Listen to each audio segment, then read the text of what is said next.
so now that we've gone through the channel rack and piano roll and kind of gotten an idea how to use the browser and plugin picker to work with them, let's put all that together to make a few patterns. And a pattern is going to be what we actually use to build songs. They're like the building blocks of a lot of how FL Studio will work. And we've already made a few basic ideas of patterns by just kind of plugging in our notes on the step sequencer and playing the pattern up here instead of the song. And it's more or less just this sequence here for a bar or however long we want to make it with the step sequencer, or even go into the piano roll to have however long of a pattern in however many bars we might be going for. And that's all good. But let's go ahead and actually start from scratch. I'm going to go to a new from template, and in the minimal, I'm going to go to empty. And I won't bother saving because I just kind of threw some notes in. But now we have an empty sampler channel with nothing happening, and we can add in everything we'll be working with just to build a few examples of some patterns with all this knowledge we have now. So I'm going to go into the packs, and we'll get some drums. Start with a kick. And I'll just click and drag that onto that sampler channel. It now replaces it.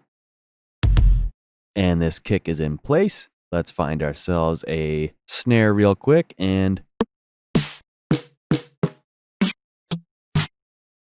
really, this is just for an example, so I'm going to pick any of these. Whatever works. I can preview with control to hear what I'm working with. We'll get a hat, and we'll just use the 808 hat. Throw that on there. And now we have a little basic set of drums. We'll add in an instrument. We'll get a boo bass, which is a pretty simple bass plugin. Nothing exciting. I'll hit F12 to clear out everything, and we'll also add just another synthesizer. So we have something else in here. And let's actually do it with the plugin picker. We'll right click here to open that. We'll go into Synth Classic. And really none of this is too important, but we'll click and drag a Sim Synth. So we have a few sounds. And we can do a few things here if we want to highlight these just by clicking and dragging over them. And if they aren't consecutive, we can right click on other ones to select them. But anyway, if we go into the upper left of the channel rack, we can group selected, and we'll call these drums.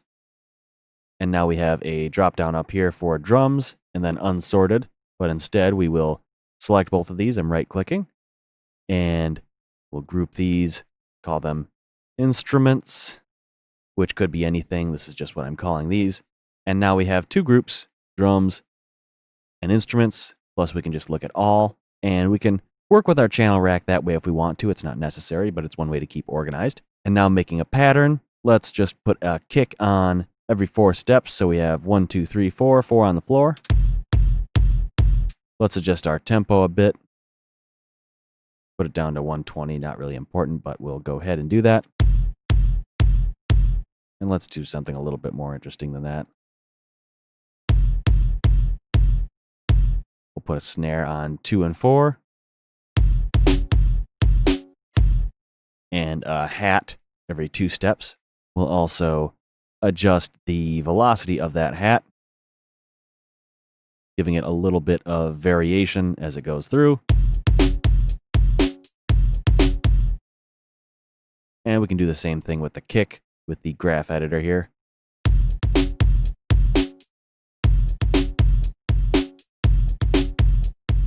And if we had any more active drums, we might want to do a little bit more editing there, but just for a simple pattern, this works pretty well. And you'll see that for this pattern, it's listed as pattern 1, but we can middle click up here, and we could rename this drums or whatever else we wanted to say for it.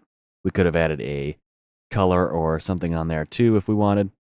And another thing we could do, in fact, is select from a drop down of a bunch of different kind of presets for names of patterns. Drums is right here. And that automatically gives a color. This color will only come into play really when we get into the playlist. You'll see that color for the picker panel and also when it's placed in the playlist. But again, this is something we'll get into once we get to the playlist. And speaking of something we might want to do, it's possible we want to separate kicks and snares into separate patterns. Maybe that's how you want to organize it in the playlist. We can make a new one. Let's call this kick. And I'm just going to pick that here. So it automatically colored it. but I could have just typed it as well. And I'm going to use the scroll wheel to go back down to drums. I'm going to right click on the channel, hit copy, and scroll back up to kick. Or I could also click this arrow to select between the different patterns available. And I'll paste here.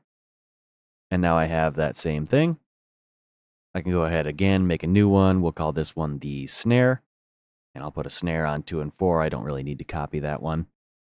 And I'll make a new one for hi-hat. And I will copy that because I want to copy the velocity data that I programmed in. Copy, right-click there, go to hat, and I will paste, and then all that info pasted on with the note properties. So that works plenty well. Let's say we wanted to add a bass. We can go over here, find bass in this list, and we'll right-click here, open the piano roll, and I'm not going to make anything too exciting here, just I'll zoom in so we're just working with one. Another nice thing in the piano roll, if we want to resize a number of notes, since I was zoomed out further than I thought I was, you can just use this arrow on highlighted notes to resize all of them. And then if you also hold Alt, your resize will snap to the grid. And we might be a little bit off right now, so I'm going to hit Control Q, and that will quantize.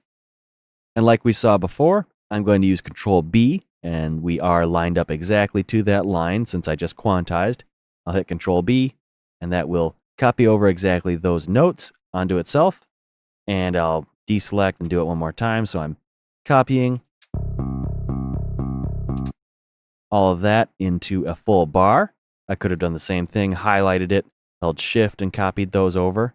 And in fact, I'm going to drag that down a whole step. And now we have a little pattern of this instrument. Kind of simple, just a little example though. We could play with velocities or anything like that if we wanted, or reset them holding Alt and clicking and dragging across, whatever we wanted to do. Let's make a synth pattern, which same thing, I'm just going to click synth in this list, and I'll click the sim synth, and I'll right click piano roll. I'll just plug in a few notes here, copying them over. I'll do the same thing, highlight. I'm going to Shift to copy and then let go of Shift so that I can move vertically to dump that there. And now we have those two chords. Another nice thing, if we hold Alt and right click, we preview whatever is on that line. So we can Alt right click to quickly tell what that note is or how the chord is going to play with itself, which can be helpful. But anyway, we have those two chords, and now we have a bunch of different patterns, which we can piece together once we get to the playlist. But conversely, we could just piece it together as a pattern if we want to keep it pretty simple. And I'm going to jump back over to our drums pattern, and I'm actually going to click on this arrow here and come down to clone. And I made a copy of that pattern, so now we have drums and drums 2, which currently are exactly the same, so we can go through and see them. But on drums 2, I'm actually going to rename it to all, and I'm going to copy my bass, dump it onto the all, copy my synth,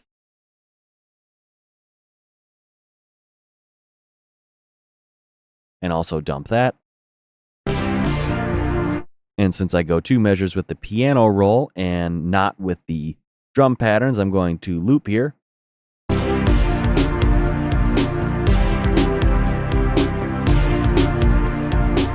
And I have a pretty simple little looping beat. Obviously, this is not amazing by any stretch, but we have some drums, we have some instruments, and they are looping.